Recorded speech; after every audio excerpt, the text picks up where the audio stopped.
Today we're joined by one of the most dominant offensive linemen to ever come through Ann Arbor. A two-time first-team All-American and a cornerstone of the Michigan Wolverines offensive line, Greg Skrepenak helped define the physical, disciplined standard of Michigan football. A leader in the trenches and a true tone setter, his impact went far beyond the stat sheet. He was the standard. Let's welcome a legend of the Big House, Greg Skrepenak. Hey everybody, welcome. Doug Cohen here. I am a co-founder of Hail Media, and this is Legends of the Big House. Today's episode is presented by Detroit Jerky. You can go to DetroitJerkyLLC.com to order the best plant-based, cruelty-free, vegan jerky in the game with multiple flavors like Michigan Cherry Bomb and Sweet Mesquite and Buffalo Burn, and any orders over $30 gets free shipping. With that said, I'm really excited today. Our guest is my friend, my teammate at Michigan, the biggest man to ever play at Michigan, Mr. Greg Skrepenak. Greg, Skrep Daddy, good to see you, my man. Doug, nice to see you too, buddy. Thanks for having me. Absolutely. Thanks for joining. And for those of you who may not know, Skrep was one of the greatest of all time to play at Michigan, voted to the All-Century team. Was a captain, was a Big Ten Offensive Lineman of the Year 2 times, 2-time All-American, second-round pick of the Raiders, Outland Trophy finalist, and on and on and on. So, Skrep, you know, I have a lot of things I have to cover with you. I've got a list of questions. Yep. But you know what? Before we even get into all that, as we're recording this, Michigan just won a national championship in hoops. So it's a pretty exciting time to be a Michigan Wolverine. And, you know, the last time we won it, you and I were there at Michigan. Yes, sir. So that was a crazy time. What do you remember about that night? Because it was nuts in 1989. Yeah, I remember after, I think I was watching in my dorm room, and then everybody seemed to migrate outside and, go down University, and, all people were just coming at this one spot. I remember, car tops getting caved in. I remember people hanging from stoplights, and it was just nuts. But a good nuts. I mean, I don't think anyone really got hurt. I hope at least they didn't, but it was just pandemonium, really. And it was fun to be a part of. And all athletes at University of Michigan are pretty close. So, yeah, it was pretty neat to see. And, it's funny because of the Fab Five, and that was at the end of our tenure. They've kind of, the 89 championship kind of gets, I don't want to say lost because it was the first one and the only one at that time, but they kind of get seated second in a sense because, when the Fab Five came, everyone was so excited and they did what they did, but it still remains that in 1989, that was their only national championship at the time. And Glenn Rice, I believe to this day, still holds the record for the points scored in a tournament. So it was really cool. And of course, Bill Frieder going to Arizona, and Schembechler being the AD said, a Michigan man will coach the program. And that incident probably brought it all together. I've watched numerous shows and where the guys on the team would say that Bo gave them the greatest motivational speech before that tournament they've ever heard. And then they brought it all together. Yeah. As a matter of fact, on Hail Media, on the Go Blue Hoops show, we've had Terry Mills, Glenn Rice, and Sean Higgins all on separately talking about the speech that Bo gave and talking about that. Yeah, time, Higgins was Bo's favorite. Cool. I know, right? Higgins was Bo's favorite. And Higgins, I don't want to hear anything about transfer. I haven't done. You come here and I'll sign it on my desk. Let's go. Oh, and I love the way Higgins said. It was so cool to have. He said he actually know who I was. So that was pretty fun.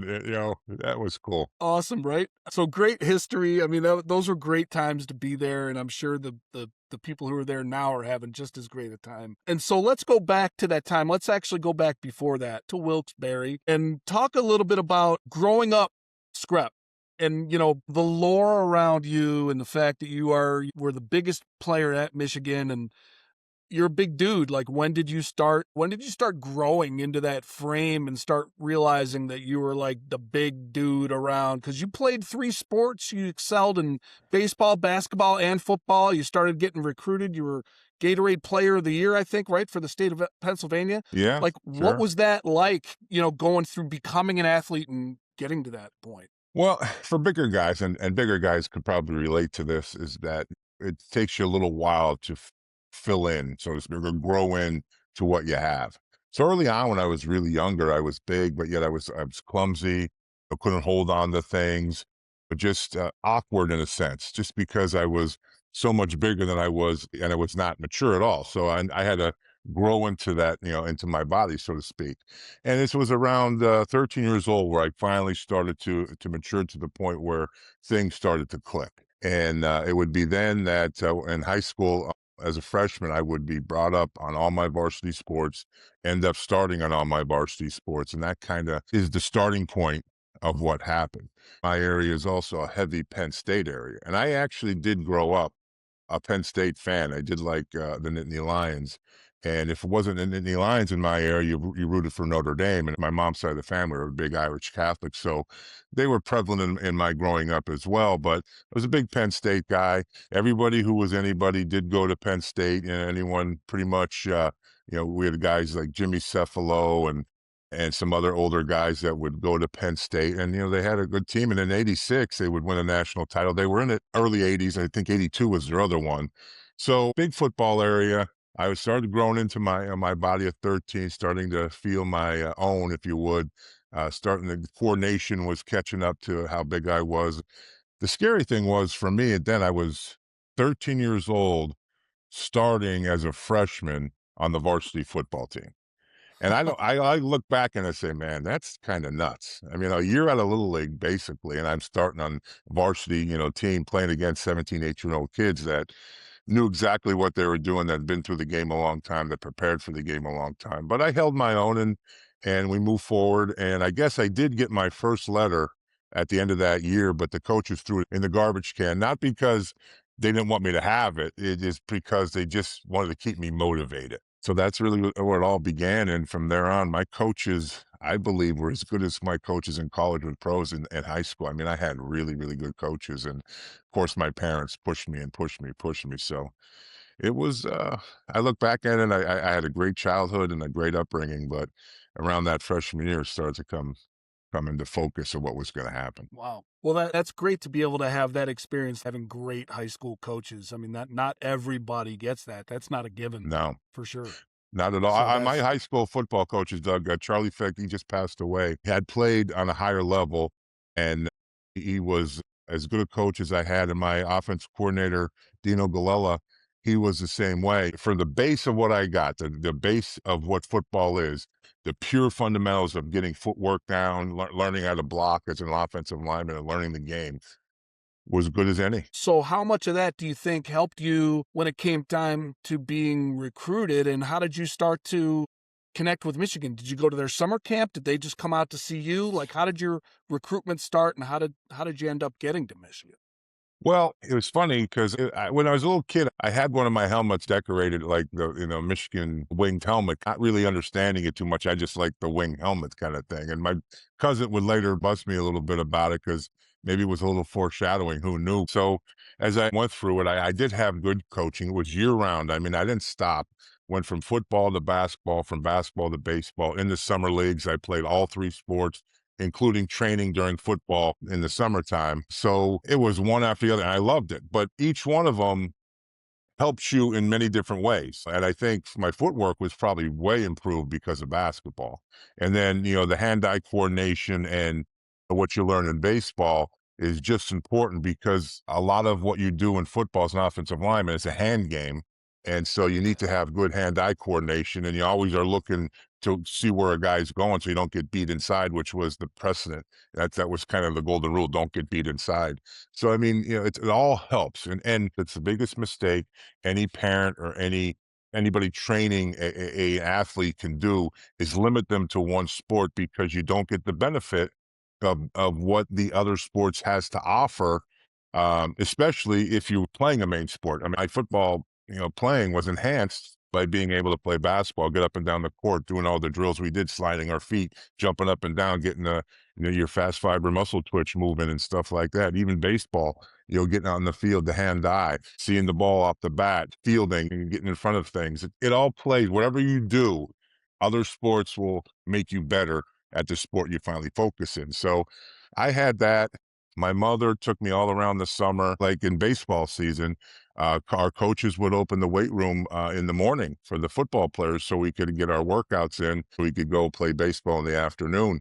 We had a great relationship with our basketball coaches as well. All the coaches got along, which sometimes you don't really see today. So Right. I had that benefit. We were a very small school, but we were a family-minded and community-minded school, which has fallen by the wayside too, because since all our Wilkes-Barre's three city schools have combined to create more of a mega school, and quite frankly, I'm not a big fan of that. I just am not. I think a lot of kids get Yeah. lost in that size school. But anyway, everything was going pretty good. I lived a pretty routine life. My dad was blue collar. My mom supported him every way she could in terms of like they're kind of two peas in the same pot. It wasn't like I could go to mom for sympathy a lot, because she was just as tough on me as my father was. But it was good. I mean, Doug, we were probably low middle class family, and I never wanted for anything, and seemed to always had what I needed. And I was appreciative. And like I said, I had good people around me, and I was playing sports. I was a happy kid. So things went well. My junior year, we ended up going to state championship in basketball, won districts in baseball, played in the state playoff system there. So things were good. But ultimately, I knew that football was going to be my sport. I just Yeah. looked in the mirror and I geared towards football. But there's a little known fact too that I was being recruited for basketball, and I was offered a scholarship from Drexel University, and it was right after basically my junior year, and they did see me play at the state semifinals game against Marian Catholic, and I just had a really good game, and the coaches were impressed. And that summer, they came in and offered the scholarship before football season, and they kind of had to do that because sometimes they are competing with football, and so they offered me the scholarship, and I was pretty crazy. And then I did look at some old letters and recruiting letters, and at that time, alumni could send you letters and this and that, but I was looking at the old Drexel letters, and I look at the bottom of the page, and it's signed by Jay Wright. And I'm like, what? And I'm thinking, this is the Villanova coach? Are you kidding me? I was flabbergasted. And I looked at his history, and yeah, he was at Drexel during that time, but doesn't surprise me because all those Philly, coaches and all those Philly teams are very connected. Did you remember him recruiting you personally? Did you remember meeting him? I remember somebody, I just don't, I didn't put Yeah. the things together. I mean, because at that time, I mean, I'm telling you, the mail that I received, the people that came up to me, it was amazing. When Yeah. Lou Holtz, Joe Paterno, and Bo Schembechler are coming to your high school, sometimes you just forget. Yeah. So I end up realizing that, hey, I'm getting most of the major offers. I probably could have went anywhere I wanted to in Division I football. So I figured, this is going to be my bread and butter. So this is what I was preparing for. So the hardest part now going into my senior year, everything was going well. I was in great shape, but you start getting recruited. And at first, it's a welcome thing. You're so overwhelmed by it. It's like, wow, this is awesome. But as it goes on, you're getting so much attention and you're getting so many calls. People are wanting your time and so forth. It ends up wearing you down. It really does. But I Yeah. will never say it was a bad thing. It just wears you down. And so going into my senior year, the National Letter of Intent Day for football was early February, I think. They didn't have the early one like they have in December now. And my junior year, Dino Galella, he had his English class on the fourth floor in our high school. So, and there was no elevator. And I'm walking up there and to go see him about something. And I think out of the corner of my eye, I did see Cam Cameron, who was responsible. He couldn't really talk to me. And I started talking to Coach Galella, and he suggested, hey, why don't you take a trip to Michigan? And from that suggestion, I started to think about it, and it really started to make sense because my dad had told me, he said, listen, you get 5 trips. Make sure the 5 trips are serious because, I wanted to go visit UCLA and go out to Hawaii and do that stuff, but it would have been a wasted trip. Although I was probably interested more in UCLA than I wasn't. Just be serious about where you're going to go. And so the 5 colleges that I chose, Penn State was an obvious one because I told you I was a big Penn State fan as a kid. Notre Dame was another obvious one, the connection there. And then at the time, they were a real good team with Lou Holt. And of course, I picked Michigan. I did, just feel something about it that, hey, listen, yeah, go to Michigan, see what they have to offer. And Cam Cameron, he was a young guy at the time, so I probably related very well with him. And then the other 2, Boston College another Catholic university. Jack McNell was there at the time. Flutie had just left. They were rolling. They were pretty good. And the fifth one was Temple. Now, people would say, Temple? Why Temple? But Temple at the time was being coached by Bruce Arians. And Bruce Arians was, had that team rolling. Paul Palmer, I think he finished second in the Heisman Trophy, my Yeah, senior yeah, year in yeah. high school. And John Reinstra was also a big offensive lineman for them. And my sister, was in Temple. And I'm a big Philly fanatic to this day. I root for all the Philly teams. I'm a diehard Philly, Eagle, Flyer, Sixer fan. Anything Philly, I'm rooting for it. So it made sense, and all my visits were great, except my visit to Penn State was was during Christmas break, and there was no one there. If you've been to Happy Nobody there. Valley, you know one thing. You're in rural America, and if there's no one around, it could get a little lonely, so to speak. But when I went there, it was like there was nobody there. I think Temple may have been the first, if I'm not mistaken. But I followed Penn State up with my trip to Michigan and then Notre Dame, and then my last trip would be BC. So I got into that recruiting process, and then come February, I chose Michigan, and the rest, I guess, is so-called history. Yeah, yeah.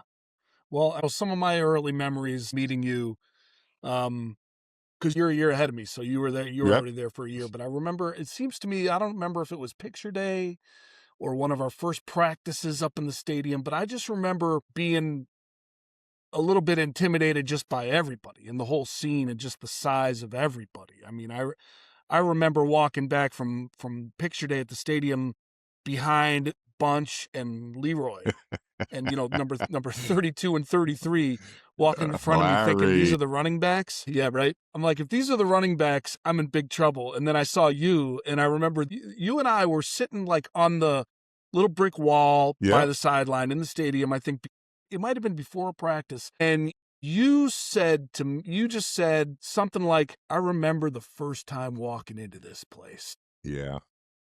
I was just blown away, and it was just, I'll never forget it. And you were just like being a little bit, like kind of wistful about it, and I was Uh-huh. sitting there and you were talking to me, and I was just a freshman and I didn't even really know you well, but I You're was in like, Michigan. yeah.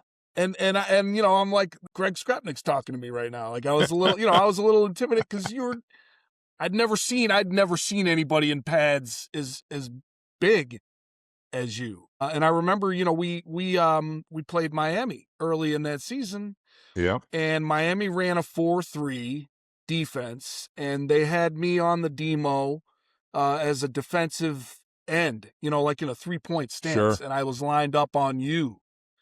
And here I am, a freshman outside linebacker playing in a 3-point as a defensive end in a 4-3 defense, probably 6'1.5", maybe 215, and I'm lined up on a 6'8", 350-pound tackle.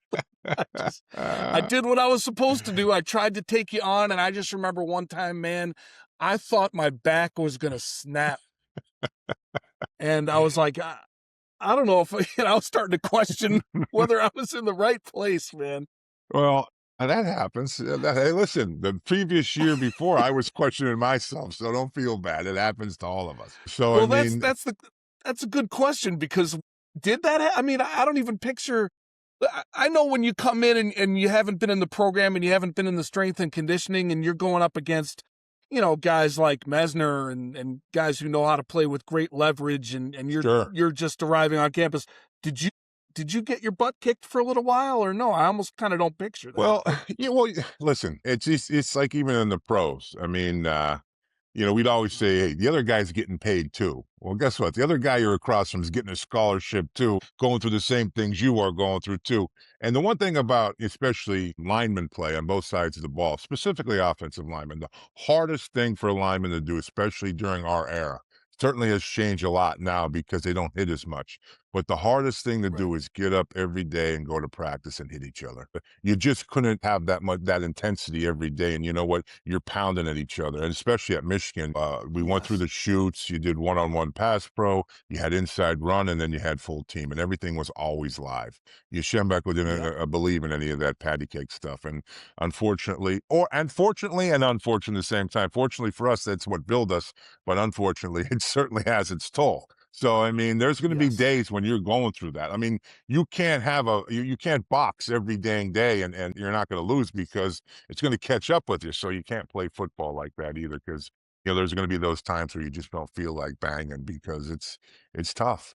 And, so yeah, you're going to have those days. And I had that day the first time I was in the big house. I think one of the very first plays, actually our first scrimmage in the big house when I was a freshman. We had come in this freshman camp. We had, everything was good. You're getting all this kind of attention. Coaches are happy to be back on the field coaching. And then the varsity comes in and everything just starts to, really fly by. Now you're kind of spinning a little bit just to keep up with the pace of the varsity in terms of what they're doing, not necessarily physically, but mentally and everything's going. And then mind you, I came in camp out of shape. This is the funniest thing. They fatten you up during recruiting trips and then you friggin' they want to kill you when you're they want to lighten you up when you get there. And I went on my tour, the victory lap, and I got out of shape and so forth. So I was like struggling to even do my 2 laps, before the game. But I'm starting to get back into my own. And God rest his soul, John Herman is a defensive lineman, who's big guy, a 300-pound kid. Within the first few plays of our scrimmage, and I'm there, we're in a fight. We're going at it. We're at it. It wasn't that I didn't care about the fight and stuff, but it just the nature of the beast. And so we're there, and it's not that Schembechler frowned on it, so to speak. He didn't want it to happen, but he didn't frown on it because he knows what the value of that is to a team, and especially a guy who might not, oh, he's not aggressive enough. He's not aggressive enough. Well, I held my own, and I was fine and ready to rock and roll. But as the scrimmage went on, it just, again, the pace of what was going on and just my head spinning, it's like, wow, this is like, Jesus, I don't know. Am I ready for this? Then, mind you, I was only 17 years old at the time, though. And I wouldn't turn 18 until January 31st the next year. So I finally get to the sideline, and that same little stool that the big house had, I'm just taking a break, and I'm kind of just wondering, and Jerry Hanlon, God rest his soul, he just passed away. He was definitely the best coach I ever had, period. But we'll get into that later, I'm sure. But Yeah. Yeah. he's sitting high in the stadium, and all I hear him with the high, shrill Jerry voice, Skrepenak, Skrepenak, quit feeling sorry for yourself. Doug, I'm looking around, I'm thinking the good Lord's calling me home.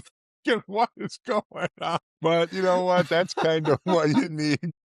I get up, you get back in the fray, and from then on, it just got better. Everyone goes through it. It's I don't care. And you know what? There's times during the season, times during practice, during when we our conditioning.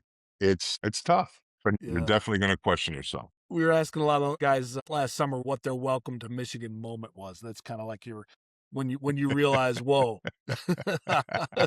this is different. Like when it hits you, man, that's your welcome to Michigan moment. So yeah, it sounds like you just described what yours kind of was. Well, And like I Herm, said, man, John Herman was a tough dude. Herm was, and we lost him way too soon. And my I nephew would know. meet him years later, and John, was going through all kinds of stuff, and I was glad to see him because the greatest thing about Michigan, and this, are the people, especially the teammates. Yep. And the game has changed so much, but you know what? What Michigan is the people. I mean, and I don't care what you tell me. I seen Portnoy, on the TV, he's talking about how great Michigan is, and it's everything school. You know what? I always felt that back then. There's just something about Michigan, unless that you're part of it, unless you're on campus and see it. It's just it's something you can't describe. And even to this day, when I'm on campus, I feel it. I still feel it. Just Yeah. like I felt Yeah. it that day when I went into the stadium. I could remember that like it was yesterday. And man, it was a movie moment. Of course, they didn't have the top levels. Everyone kept telling me how big the stadium was. And yet, if you ever were the outside of the stadium, it was maybe 20 feet high. I mean, it wasn't that, Yeah. 25 Right. feet high. It's like, what are you talking about, biggest stadium? And they just had the fence around it. So, Main Street, when I came to see the stadium, we just pulled up a car right there on the Main Street side of it. And parked in probably like the tunnel around the 35, 40-yard line, and it had snowed. So I'm thinking, come on, biggest stadium, my ass. This is not, Right. whatever. So we get, we go through the tunnel, and as we're going through the tunnel, um, as you get closer, you just see, the field and how it goes down and out, like the bowl, and it just seems all of a sudden, every step you take, it's just getting bigger and wider, bigger and wider, bigger and wider. Yeah. And by the time I got to the end, my chin was down to my, chest, and my mouth was wide open. And I was in awe. And it was all snow on the ground, and it just looked awesome. And it's as if the stadium talked to me that day. And I knew, and I had trips to go, and I had good trips to go. I knew that day that I was going to the University of Michigan. Didn't tell anybody, but I knew in my heart that looking and down, and it's as if I could see all the past things that happened at that stadium, and kind of predicted a little bit of what was going to happen in the future when I went there. And it just was one of those feelings that, wow, this is where I want to play football. I love it. I mean, for the people who kind of can get it and connect with it, guys who are Michigan guys get it when they get it. If you know, you know. Yeah. Yeah. Well, It's you know just what? one of those things. I've often quoted saying this, Doug. I said, you know what? I don't think I chose Michigan. I think Michigan chose me.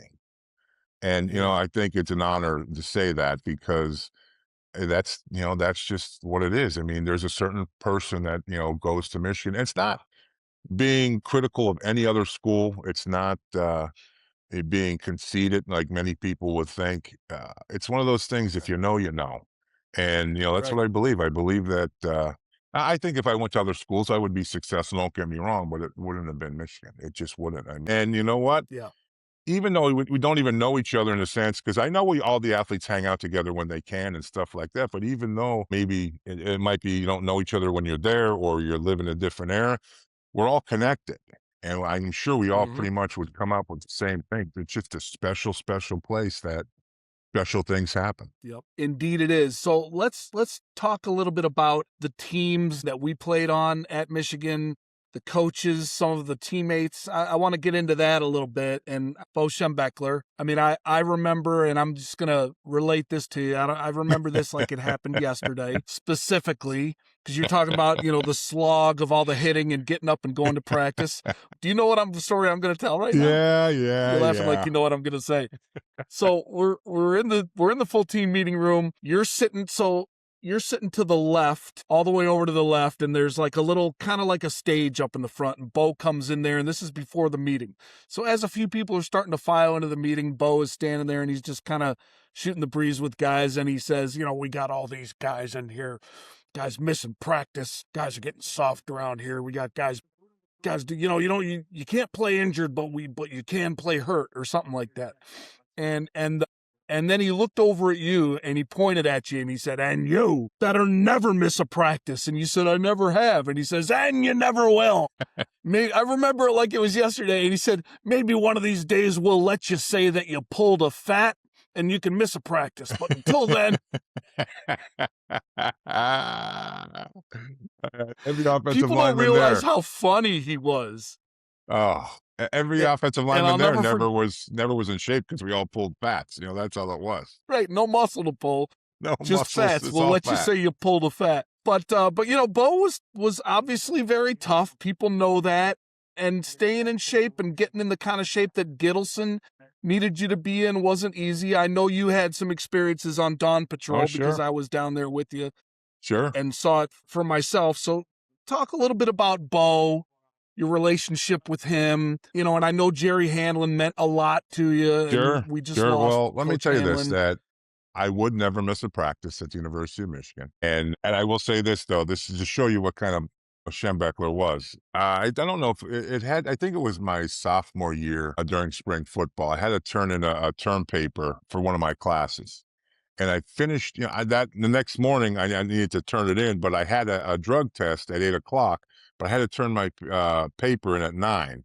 So I figured to myself, okay, I'm just going to wait to turn my paper in, and then I'm going to go down to my drug test. Well, I turn my paper in, I go down to the building to do the test, and I couldn't do it anymore. I wasn't there, blah, blah, blah. I said, well, I told him what I did, no big deal. I don't think twice of it. So I get, go back, rest of the day, do my thing, and then I head back down to the building for spring football. And Johnny, big Johnny, that son of a bitch, man, he just timed it up perfectly. I know he did it, on purpose. So I walk in, as soon as I go to my locker, and this is the old building, as soon as I Yeah. go in the locker, so like as soon as like he just like cuts me off, cleans it out, and takes all my equipment. I said, Big Johnny, what the hell are you doing? And he says, You're off the team. You're off the team. Big effer. You're off the team. And I'm thinking, oh God, You're what did I off do? He the goes, You're off the team. team. You're off the team. I said, What do you mean? He goes, Go see the big, go see the big guy. Go see the big guy. So yeah, at that time, their offices weren't in the building. They were on the Right. corner of Hoover and State. So there I go, have to walk, past Yo's, past the baseball field, all the way down to his office. And I get there and, I ask Lynn, the secretary, I would like to see Bo. She comes back out and says, He won't see you. I said, Well, I'm off the team. I don't understand. I got to see him. He goes, No, he's taking his afternoon nap. He's not going to see you. Well, I said, Lynn, what am I supposed to do? She goes, Oh, you go back to the dorm or wherever you're going. So now I'm like, oh, man. So I just backed up to South Quad. I'm like, you know what? Most people would probably be happy they're going to miss a practice. I was like beside myself. I'm like, Yeah, what am I right. going to do? So I go, at that time, I was living in, South Quad. I'm living in the Bush Hall. I just go into the common room and watch TV, and all my classmates, everyone knew, our schedules and stuff. So, like, Skrep, what are you doing here? What are you doing? How come you're not at practice? How come you're not this? I'm off the team, apparently. Right? So I'm there the next day, and thank God it was spring ball, because the one thing in spring ball, is that we just don't have the numbers. Graduation's taking its toll, and the linemen were down, and so I think someone might even got hurt during that practice. So I got the call back. I was like, "Woo!" Thank God. I got the call back, and he just levels into me. He says, "Listen, when I tell you to be somewhere at 8 o'clock, you be there at 8 o'clock." And I explained to him, I said, I had to turn it. He goes, I don't care. You make other arrangements to take that paper to, you get it in early. When I say 8 o'clock, you get there at 8 o'clock. You understand me? Yes, sir. So that was the only time. And so I never missed a practice, because officially I wasn't on the team, but I never would miss a practice through my whole career and my whole 5 years there. So The streak remained intact on a yeah, technicality. that's the kind of guy Schembechler was, and I was attracted to Bo because he reminded me a lot of my mom and dad. I knew he was a hard-nosed guy. It was what was around me my whole life. I'm from the coal regions of Northeast PA, and that's what I knew. And you know what? I also knew that I would need a swift kick in the ass every now to keep me going, and getting me on track and doing the right thing. Because like any kid, I could lose my focus, and procrastinate and do all that stuff with the best of them. But when I finally made my decision to go to the University of Michigan, Bo would come and visit me in my house the next day. And I won't say the school, because I just don't want to do it. Maybe some other time. But I got a call by one of the schools, and he basically ripping me out. I think the guy probably had a little bit too much to drink, and he had lost a couple other recruits in our area, and he ripped me out. He said, You're not going to have any friends at the University of Michigan. You're not going to be successful, this and there, blah, blah, blah.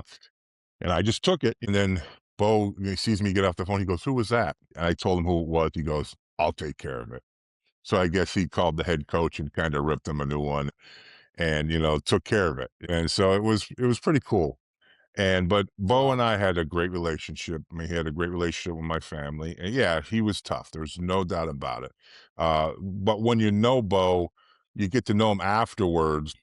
You kind of see, like, Doug, when you play, and I'm sure you have these moments. I'm 56 years old now. I've been away from Michigan since 1992. I just go back for games and such. And there's just things that I remember that, the bulb goes on in my head all the time. Oh, that's what they said. Oh, that should happen. Just things are very clear to me now, and more clear to me ever before. So as you get older, you really could appreciate what he did for us, really, and everything that he was doing. And was he perfect? No, he wasn't perfect. I mean, there was another incident I had where I screwed up my semester, and after my first semester, everything was great. Second semester, when our time, we had more free time. It was just pretty much, I learned the social life of college, and it had its impact, and so I had to go to spring semester to straighten everything out. And somehow they lost me, and I guess administratively they lost me because I was where I was supposed to be. And he called me in, and I'm telling you, he ripped me so hard. And he goes, I know what kind of student you are. You're a smart guy. You don't have to do all that stuff, and you could get away with this, this, and this. And as I'm sitting there, I'm literally getting ripped and thinking to myself, I said, oh my God, this guy knows me too well. This guy, he got me down, tells me I have to go to, 8 o'clock in the morning. I got to go to study hall. I got to do this. And all I'm doing, yes, sir, yes, sir, yes, sir. Finally gets done ripping me. And he says, and another thing, when you come to see me, you shave. And I'm like, oh, because I probably had some scruff in this and then I'm like, oh. So, but just to show you the culture of what he built there, I come out of the office and then, close the door and Lynn's there, his secretary, Lynn, and she goes, Greg, do me a favor. I said, what's up, Lynn? She said, why don't you turn around? I looked at her, turn around. She goes, yeah, just turn around. So I turn around and she goes, don't worry about it. You have a lot of ass left to chew. I said, Lynn, you too, man. So I'm getting bashed by his assistant too. But that was the culture. I laughed on the way out. At least she made me loosen up and so forth. But I love Gary Moeller, but my biggest regret is that I didn't I lost 2 years with him. I was there 3 years with him, but I was not an All-American under Bo Schembechler, which I wanted to prove to him, of all people, I wasn't an All-American. Under Gary, I love Gary, don't get me wrong, but Bo was a big part of why I went to Michigan, and him not Yeah. being there was just, it was tough because it was like we Yeah. lost him twice. We not only lost him when he passed away, but we had lost him previously before then. It was a big thing for us because he was that much of an impact, a positive impact. Even though everyone was shit scared of him, everybody, probably had complaints about him.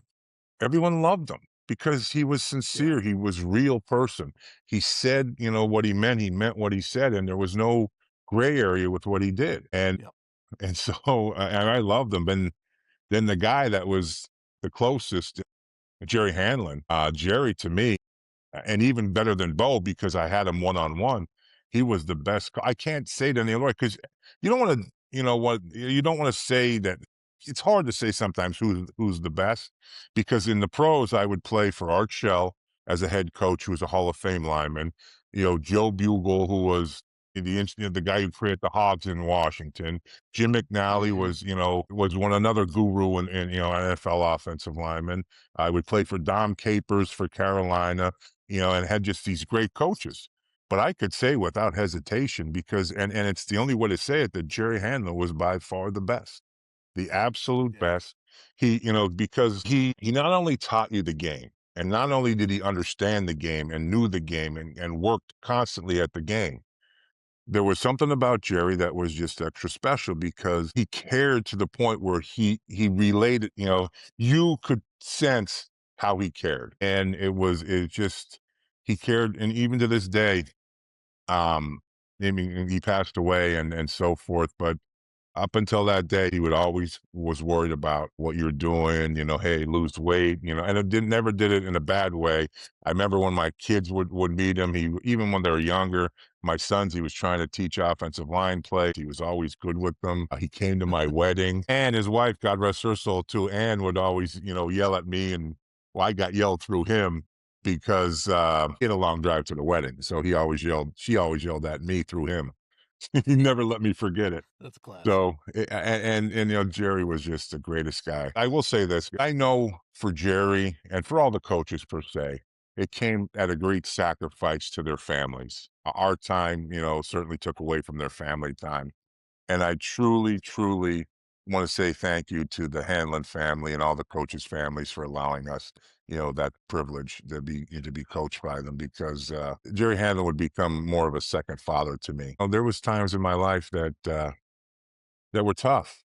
And then he was there and he didn't care about what happened. He just cared about how you were doing. And that's what Yep. Jerry was. He said that one of the greatest things that he would do, and this is, I think, everybody who played for him would remember, and this is why you love Jerry Hanlon.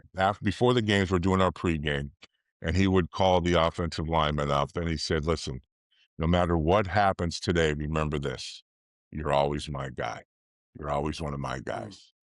And then we'd go and start the game and such. And you know what? I think we always remained one of his guys. But what he doesn't know, and at least I maybe hope he would know later on, is he was our guy. He was, and he will always be our guy because we know you can't fake that, Doug. You just can't fake that. I was You just just gonna can't. say, when you can feel that and you know it's genuine, and by his actions he backs it up, and you know Yeah, that he's got your back and that he wants what's best for you, and that he's gonna pour everything he's got into you. You just know there's people like that in your life yeah, that you'll always revere and that will always have that lasting impact on you. yeah, And I know Jerry was that for you. I mean, I know, like you said, we'll talk about it a little bit. I don't want to take too much of your time, but I know after your football career, when you went back to Wilkes-Barre and you got into politics and then you got into some trouble yeah, through your political career and you had to go away for a while, and Jerry yeah, was the guy that was yeah, reaching out to all of us and yeah, like made it his mission to say, hey, you guys need to be there for Skrep and yeah. you need to help him. And, he's going through a rough time.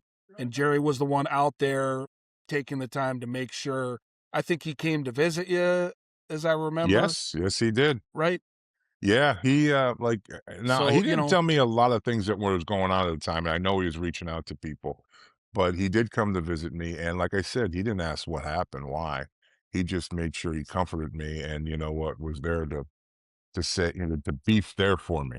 And you know what, even when he got yeah, there, I mean, the energy that he brought, was infectious because it just didn't have impact on me. It had impact on everybody he came into contact that particular day because they told me. And, yeah, Jerry was that kind of guy and he drove, he drove from Ann Arbor. At the time I was in Beckley, West Virginia. And really, it's Michigan that got me through. My Michigan teammates was a big part. Well, first of all, when it first happened, Doug, one of the very first thing, other than family and my faith and stuff, one of the biggest just regrets I had that I just let down the University of Michigan. And I just let them down. And we could talk. I mean, there's a separate show why it happened, how it happened. yeah, Regardless, it happened. And I remember it was then I wrote Jerry a letter and I said, Coach, I thought I lost my integrity. And I realized at the time, you know what? Integrity is not going to stop you from screwing up. It's just not. You're still going to make your mistakes. But what integrity will do will help you to hold yourself accountable and move forward. And yeah, that's was the important thing for me. And I think Jerry knew that too. Not in maybe verbatim, but he knew it deep in his heart. And you know what? You still got to move forward. We all make mistakes. And so I knew I didn't lose my integrity. I just lost my way a little bit and made some mistakes that unfortunately cost me, but I certainly held myself accountable. And it was Michigan that pretty much had taught me that. I mean, it's not like you make every block. And, there's right, sometimes, a missed block is a little worse than another missed block. If you maybe give up a sack or a fumble and, what, or the quarterback gets hit, he throws an interception. So, I mean, it's not like you're not going to make mistakes. And so, but you gotta account for them and move on. And Jerry was there to help me do that. And for that, I'll be forever grateful, not only to him, but for the people who did it. And a lot of the people he never even told me who reached out and helped.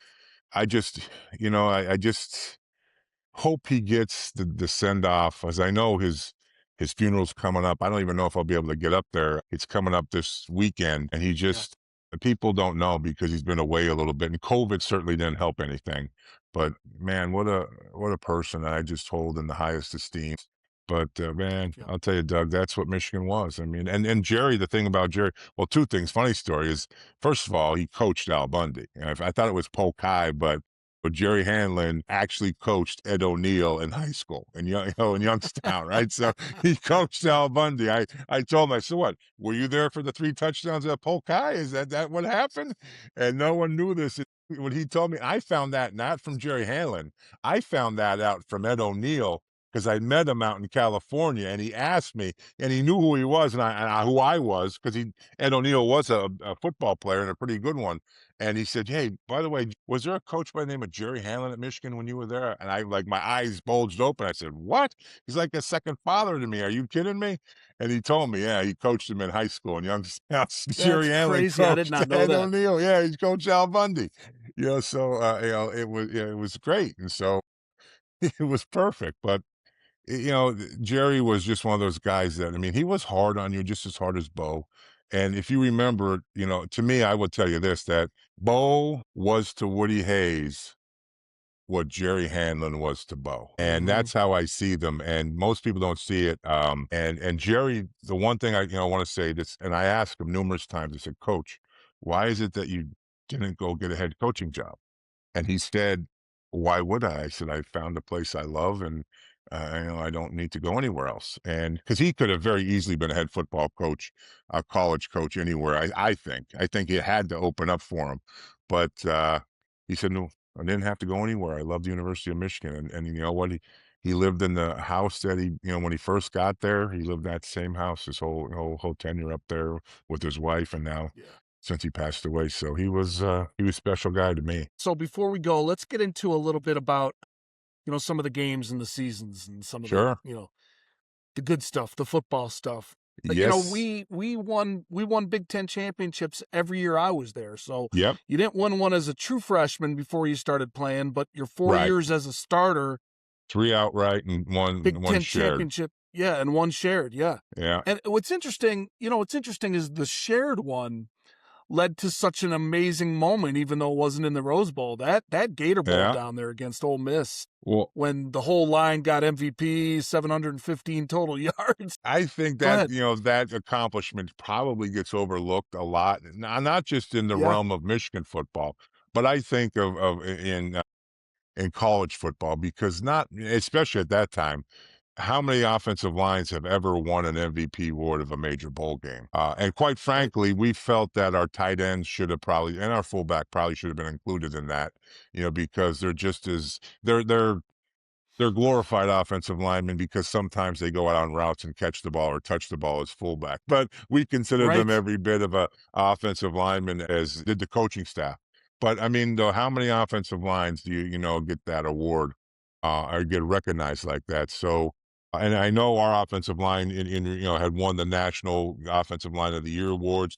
We were Sporting News #1 offensive lines back then too, and our offensive line got a lot of publicity as well, and a lot of articles were written about us and such. But that award together kind of epitomizes what offensive lineman is, because it's done together, and that's the Yeah. cool thing is because when you could share it with other people, that's what makes it even more special. And I will tell you, that year, probably the year we should have won the national championship. Probably the year we lost to Michigan. Well, we end up losing to Notre Dame in the beginning of the year, but we fought back. We end up losing to Michigan State by 1 point because Desmond Howard got interfered with on the goal line. But I would tell you, he would probably tell you too, that he should have caught the 2-point conversion and we should have won. In fact, I was running down to running over to congratulate him because I thought he caught it. And then you Yeah. realize that they called it incomplete, they didn't call the penalty, and we end up losing. But even then, the next Right. week would lose. We let that game cost us twice because we would lose by a point, the next week. And it's like, oh. And if you remember the Notre Dame Yeah. game year, I think we had like 250, 300 yards rushing against them, and we lose that game. And so we didn't lose by much, Right. just ends up we made the best of it in the situation, and we when we won the Gator Bowl. But we very easily could have won a national title that year, and actually a couple of years before that as well. We're loaded. Kind of nuts. Yeah, we Yeah. we had a good team, like you said. When you have Bunch and friggin' Horde, I mean, there's you're going places, because we had such an array of running backs. It wasn't even funny. And Tony Bowles, man, he ran like a gazelle, for crying out loud. And all the Absolutely. Ricky Powers and John Vaughn and the guys we had there, Allen Jefferson, and he was a backup, for crying out loud. AJ was a speed burner, and a couple injuries. Well, injuries hurt you here and there, but Bunch and Larry Horde. He's a Larry. beauty. Yeah, right. Larry Horde. That's all I'll call him. But man, it was so fun. But yeah, that was that year that we went to the Gator Bowl. That was a 1 year. But in '88, my first year starting, we would win a Rose Bowl. Now, what Yep. and you'll always hear about the Catholics versus convicts. And quite frankly, we should have beat both those teams. Both of them. The Absolutely, we very should have. first game I played in was a prime time football game in South Bend, Indiana. That was the first game I would start. The previous year now, mind you, This is when Tim Brown won the Heisman. I think Notre Dame won the title when I was being redshirted. I'm coming out of our locker room at the same time Lou Holtz is coming out of their locker room. Now I'm going down the thing and he pulls me aside. He says, "Hey, Greg," because I had said something and like I just didn't get a good feeling from Lou. I mean, it's kind of, I didn't feel personable or what. He goes, "I want you." I mean, he literally right before the game pulls me over and says, "I want you to come to Notre Dame. I liked you, everything. I mean, I don't understand, the personal thing and this and that." And now Lou Holtz isn't a big guy either, and I'm like, "Okay, don't we have a game? Don't That's we such have an a game?" odd thing for him Yeah, to. I mean, he pulls me Yeah, like this is what these coach, they don't forget anything. And they just, he yeah. wanted to explain himself, he did. And I love Lou Holtz. I did. God rest his soul too. It just was amazing, that he would pull me. But so this is a full year later. I'm getting my first start prime time down in South Bend. And it's a good game. And quite frankly, in the beginning of my career, I was too top heavy. And by that I mean, I was so gung ho that but I would allow my shoulders to get over my feet, which, you know what, you need your base to friggin', block. So that, a lot of the Yep. times I would just come off really, really strong. And then, you know what, because my feet weren't there, I'd fall on the ground and so forth. The game, was great. It was prime time. We're poised to win it at the end. And lo and behold, Mike Gillette, who is as reliable a kicker as we had, just misses a field goal at the end. And literally, our fans stopped because they had a side view that he had made it. And I seen the broadcast of it. I'm kind of leaning this way to kind of push the ball, try to get the ball to go a little bit. If it missed, it didn't miss by a lot, but it was, they missed because No, they called it. It didn't miss by a lot. We end up losing that game. Okay, so now we're going up to play the Miami Hurricanes. Now I can tell you something. We had our way with them. I mean, we're doing really well with them offensively. There was a time in that game that you wouldn't tell because I had my helmet on, but I literally had tears of joy, right going down my eyes because I was so elated with what we were doing against University of Miami, and I was just thrilled. And then all of a sudden, they just made a comeback of all comebacks, and then we end up losing 31-30. I think we were up 16 points with 8 minutes to go in that game. we were Yeah. 30 to And then 14. Yeah, yeah, yeah, and then Schembechler came in the next day, said, "If we had did 1 out of 16 things that he had written, we would have won the game. Just 1 out of the 16 things that turned against us." And, it was one of those fluky things that happened, and I remember Jimmy Johnson on the sideline going like this, and Holden 75, 75's Holden. Yeah, I looked at him, I he wanted was to working the friggin' refs. I wanted to run him over at that time, but yeah, he was working the refs. I don't think I got called for holding that game, but we end up losing, I think 2, 3 points a total. And if you listen to the documentary with, the Catholics versus convicts and the Notre Dame kids who made the shirts, they were worried. Mike Gillette probably makes that Yeah, kick 9 out of 10 times, 8 out of 10 times. And yeah, we would end up winning the Rose Bowl that year. And one of the odd thing is that is, of course, I think it was one of Schembechler's only wins in the Rose Bowl. And that's a big honor because, I mean, there's a lot of Michigan teams that probably should have won the Rose Bowl. Unfortunately, they just didn't have the luck in the Rose Bowl go their way on many of the bounces and stuff.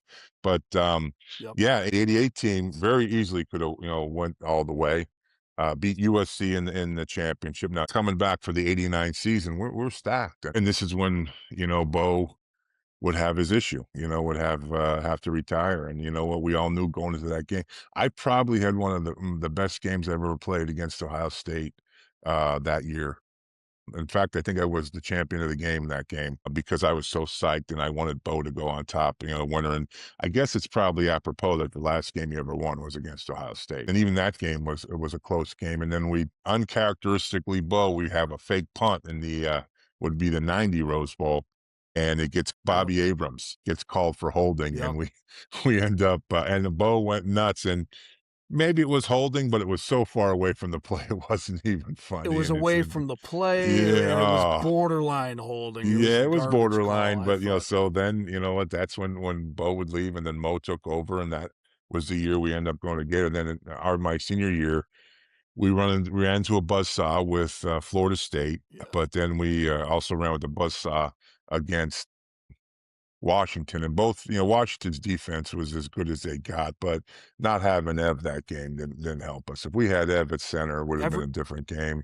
Yeah, so if we had Everett missed both Steve. those games. He missed the Yeah, Florida right, State that's game right, too, because if you remember. he broke his jaw Broke his jaw. in Notre Dame game. So if we have him both of those games, that would have been special. And you know what? The other thing is too, senior year, as great as of a year that Desmond Howard had, and he had an unbelievable year.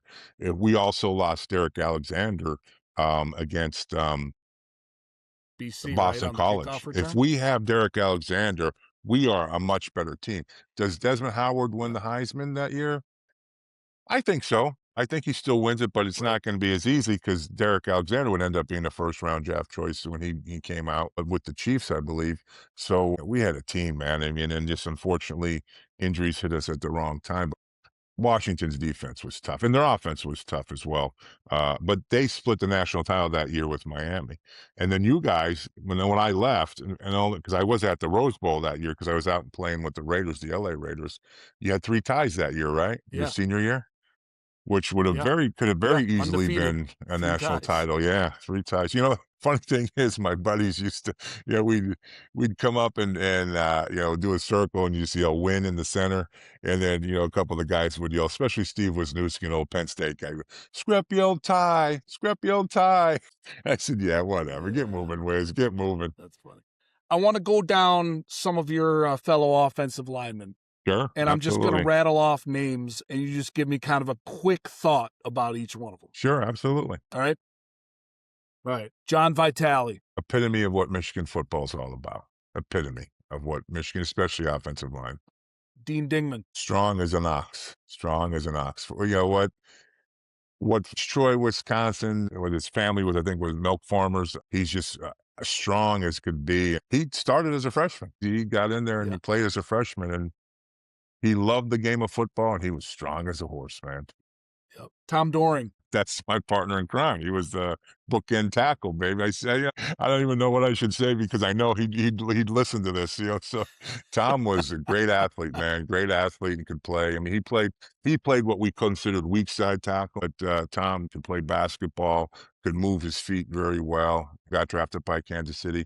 It's funny you say that because myself, Dean, and Tom were all roommates at one time. Because Dean had played as a freshman, Dean and Tom was gone my senior years, missed him a lot, but if one's the strong guy, the other guy's the good the great athlete. Not that Dean wasn't, but Tommy was great athlete.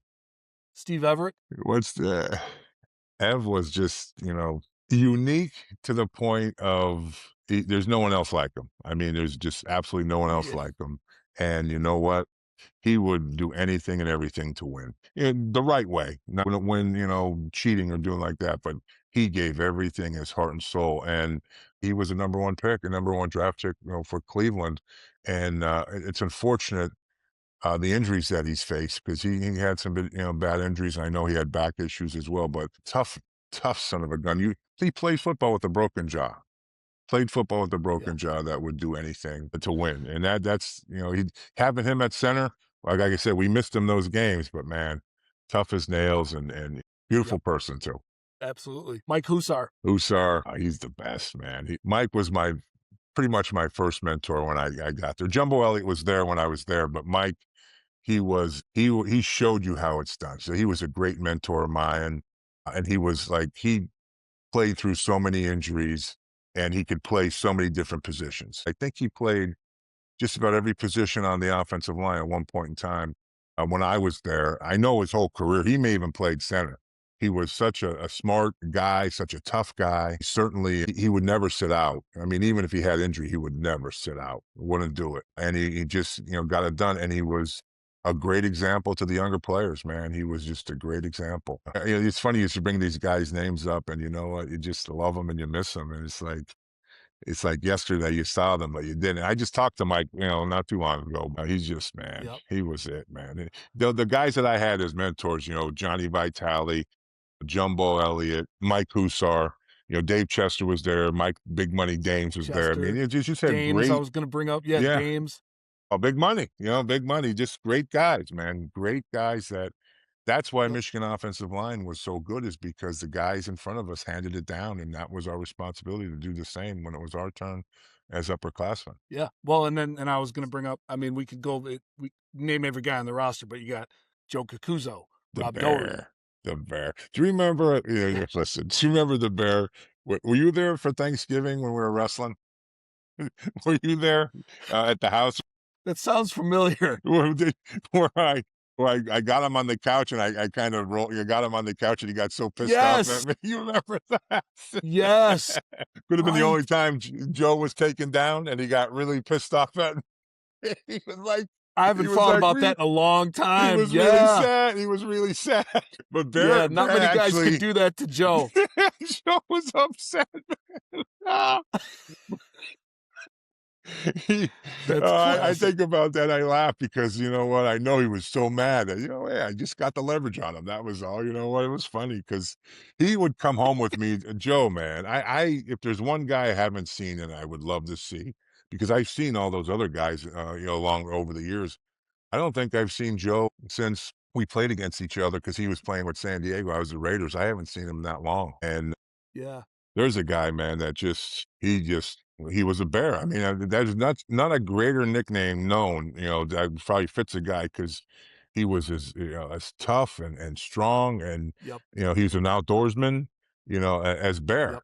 Well, listen, I mean, we could talk all day, man. I've really enjoyed this. This has been a lot of fun, and there are a few other guys that we could have kept talking about, like Mark Ramirez or Oh, Doug Ramirez is one of my Skeen best or friends, Doug yeah. Doherty. Doug, the lost lineman, he gets all, no one realizes what Doug did because he gets lost among, some of the other guys. But Doug was as consistent and as good as you could get. I mean, I think he's a sheriff now, if I'm not mistaken, or a cop somewhere in Michigan. But, and what a reserved kind of guy he was. He's just so reserved You talking and about so Rob like, Doherty? You talking about Doherty? yeah, I thought Doherty was a cop somewhere in Michigan. Yeah, Yeah, I thought he was. Rob Doherty was Yeah. was a sheriff. I haven't seen him in Oh, you're years, but talking there about was because Dougie. there's Were you Rob. talking about Dougie Well, Doherty? yeah, Rob Doherty, Oh, yeah, Doug well, yeah, Doherty. okay, yeah, there's so many of them, right. Doug was a good, good dude too. I talk to him every now because before games, that's the group I hang out because um, we go to Brad's house all the time, and see Spence there, Smythe's there. Doug Yeah, comes every now and again. Tommy D's there. I mean, you know what?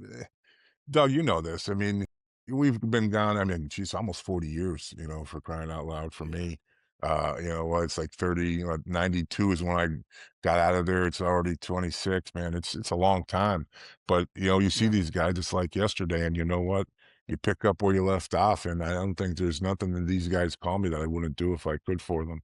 And then that's the beauty of football, and especially at Michigan, because that's the strength of us. The strength of a Michigan football is each other, and the team. yeah, And that will always be that way, even though it's not really discussed as much now. But and people don't understand what a Michigan man is. I'm going to leave you with something, and in Michigan, yeah, being a Michigan man, I don't even think has a gender. If you say to me, because I know and there's a lot of women, like you can talk about Phyllis Oker, what she did for Michigan, and I'm a big fan of Coach Hutchins, what she did with the softball team and stuff. So I would yep, consider them yep, Michigan men just as much as anybody. But it's more of an ideal of, and it's not necessarily you have to go there to become one. If you become our coach, I mean Carol Hutchins, she was Michigan State.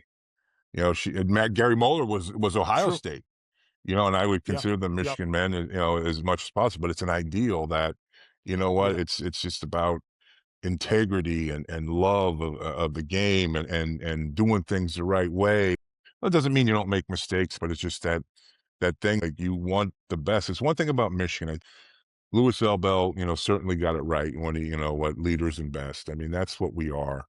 And that's what we aspire to be. We're going to right the wrongs. We're going to move forward. I mean, Michigan, if you think about it, they're the first school to sanction themselves, basically. It's been something that a lot of schools have done over the time. Michigan's always going to be trying to do, things the right way, and it's going to do things innovative. We have high expectations, and a lot of people don't like that. But we have those expectations, not because we think we're better than anybody. It's just because that's what we do. We're going to do everything we possibly can to lead and to be the best. And that's what it's all about. And, you know, everyone says, well, Gary Moeller, you're either getting better or you're getting worse. And I always would say this, and I have it by my one bed, in the bedroom. And it's ultimately saying, basically, what are you doing to be the best person you can? I always frame it like this, and every Michigan person should ask themselves every day when they wake up, what are you doing I know what you're today gonna to say. beat Ohio State? End of story. I mean, that doesn't excite every Michigan person out there.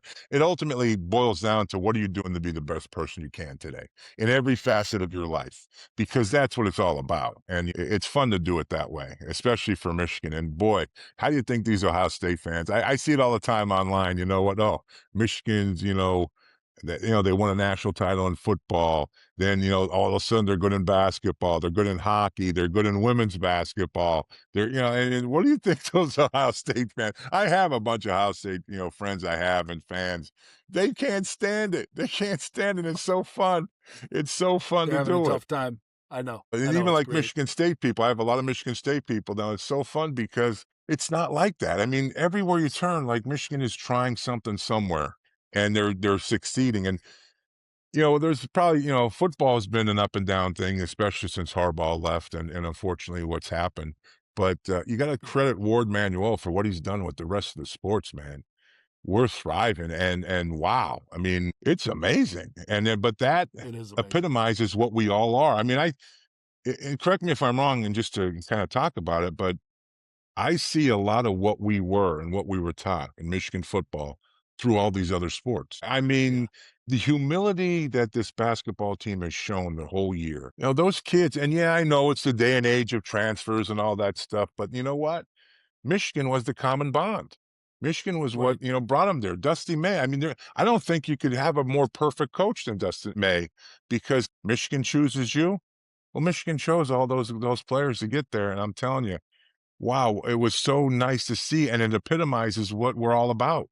Just the down to earth style that they had. And yet every Yeah. game they came to play and they played at a high level. And I hope, all of our teams and all of our departments should, kind of take note of that because it's so No great to doubt see. about it. You know what? For an older guy, it makes me proud to be a Wolverine, when I see that stuff. And because we've gone through our fair share of difficult times too, but something's going right there. I mean, Michigan, something's going right, and I was glad to be a small part of it, and I'm glad to see it's going on still. Yep. Well put, man. That's a great way to finish it. I agree with you. I feel the same way, and I feel the same way about all of our brothers, our teammates, and our experiences there. And that's why you and I are here still talking about it all these years later, because Yeah, it meant that much. And, you always will mean a lot to me, Skrep. You're one of my big brothers for sure. You were good to me as an upperclassman when I got there as a freshman. A little out of my element trying to find my way there, and I appreciate you. Always will, man. It was great to have you I here and, appreciate and to you be able guys. to have this conversation. And I love all my teammates, and man, I was like I said, I was glad to be a small part of it, and if I could help any of them, I would do it. Anything I could for any of our Michigan brothers and sisters. It's just a special, special place, and I was happy to have a small role in it. Awesome. Great stuff. Well, hey, All right. everybody, thanks for watching. Thanks for tuning in. Hail Media Group, make sure you subscribe here on YouTube and be aware that we're going to be having more of these episodes on Legends of the Big House. We're going to have some of our other teammates back to talk about their stories and their experiences, and go blue. Blue. If you like this kind of content, please like, share, follow, and subscribe. And as always, go blue.